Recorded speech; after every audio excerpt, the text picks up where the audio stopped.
So, we got some more information from the agent of Shemar Stewart. This situation is just very, very toxic. With that being said, he was on the Sirius XM today with Solomon Wilcox and Christian. And here's what he had to say. Obviously, my job and all my agents' jobs is to protect the players.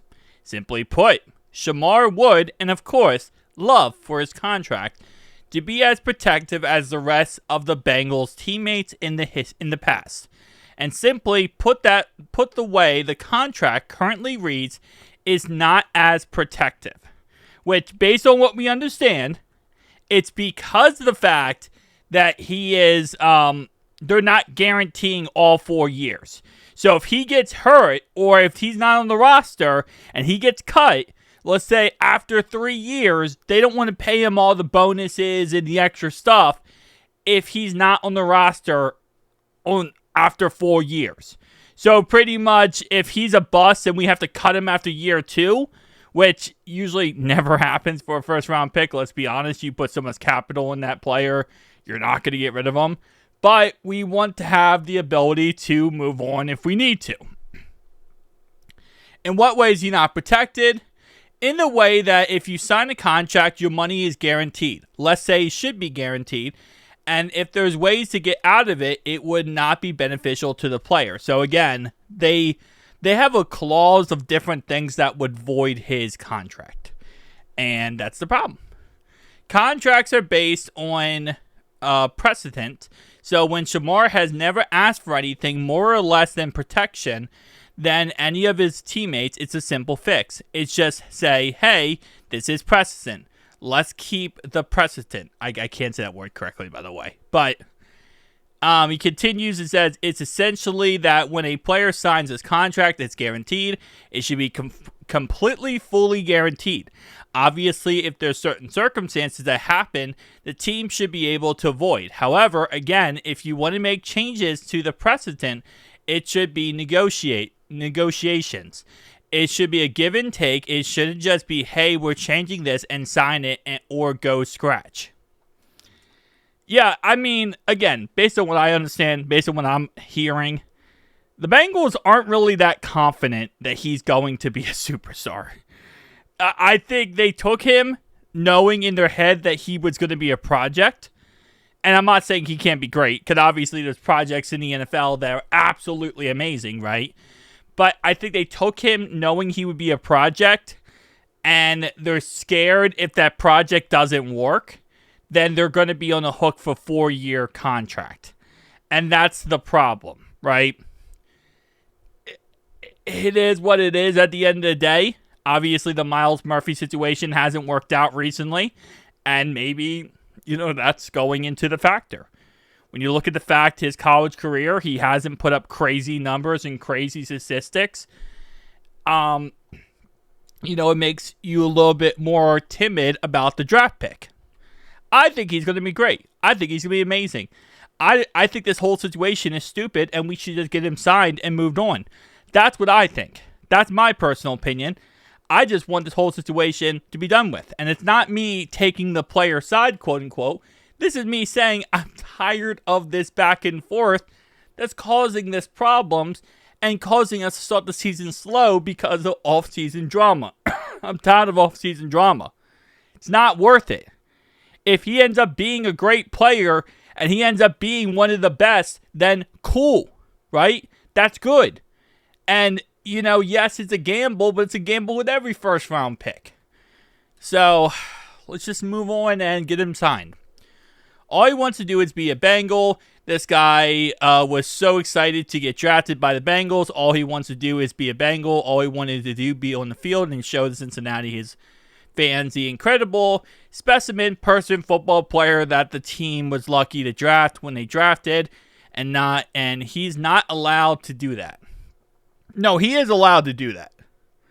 So this is what I hate so much, and this is why what frustrates me to heck him back is he's not allowed to do that. Yes, he is. That's a lie. Like, if you want to say lie there, that is an absolute Lie. He is able to do that. He's able to go do all the practices. He has the ability to. Demetrius Knight Jr., our second round pick, still has not signed his contract. He's been very vocal. He's allowed to do it. He's allowed to practice. He's allowed to do whatever he wants to do. Because that's just how it is. He's allowed to go and play. So you can't say like, oh, and he's not allowed to do that. He is allowed to do that. You're telling him not to because you're saying, don't do that in case you get injured and blah, blah, blah. But you can't say he's not allowed to. He is allowed to. You're telling him not to. You're not allowing him to. So, it's a mess, man. It's absolutely a mess.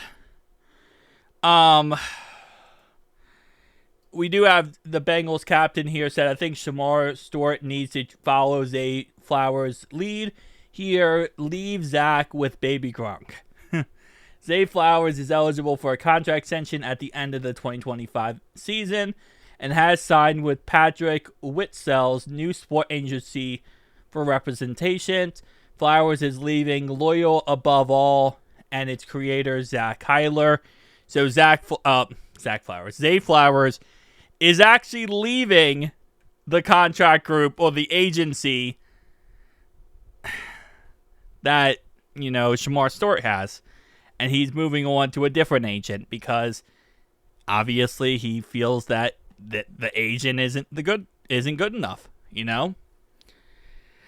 Oh, man, this is so annoying. I'm telling you right now, this is so annoying. At this point, I would say, just like I would say to Trey Hendrickson, just like I would say to Shemar Stewart, leave your agent and join Roxy. Get the same agent as Jamar Chase and T. Higgins, Roxy. It's been very clear that, they work very well with the Bengals and they get contracts done. And I think that's what needs to happen. Just leave your agent and go sign with that. Same thing with Trey. Trey, I would recommend you leave your agent, go get the agent of Roxy, and let's just get this situation done with. I'm telling you right now, if they both got Roxy instead of having their agent, whole situation would be done with within like a week or two. Done. End of story. Not even a question. We would be talking about the regular season and how excited we are that we are now past all this drama.